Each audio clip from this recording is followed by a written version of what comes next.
కాంగ్రెస్ ప్రభుత్వం భారీ భూ కుంభకోణానికి తరలేపిందని ఆరోపించారు మాజీ మంత్రి కేటీఆర్. 5 లక్షల కోట్ల కుంభకోణానికి పాల్పడుతున్నారన్నారు. అయితే కేటీఆర్ ఆరోపణలకు కౌంటర్ ఇచ్చారు కాంగ్రెస్ ఎంపీ చామల. ఈ 9292 ఎకరాలు మొత్తం కూడా ప్రభుత్వ భూమి.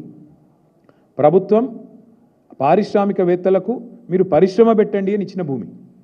అడ్డికి పావు షేరు అంటే మార్కెట్ విలువ రూపాయి అయితే 10 పైసలకో రూపాయికో రూపాయల 1 పైసకో ఇచ్చిన భూమి ఇది. ఇవాళ ఆ భూమి విలువ పెరిగింది, 10 రెట్లు పెరిగింది, 100 రెట్లు పెరిగింది, 1000 రెట్లు పెరిగింది. పెరిగిన ఆ భూమి విలువను, పెరిగిన ఆ భూములను ఇవాళ ఏటీఎంగా దాన్ని పేటీఎంగా మార్చుకునే ప్రయత్నమే రేవంత్ రెడ్డి గారు చేస్తూ ఉన్నారు. వాళ్ళే రీళ్లు చేసి రకరకాలుగా చేసి తెలంగాణ ప్రజల విషబీజం నాటే ప్రయత్నం చేయకముందే నేను చెప్తున్నా, ఇవన్నీ కూడా కేవలం ఈ హయాంలో ఏం జరగొద్దు.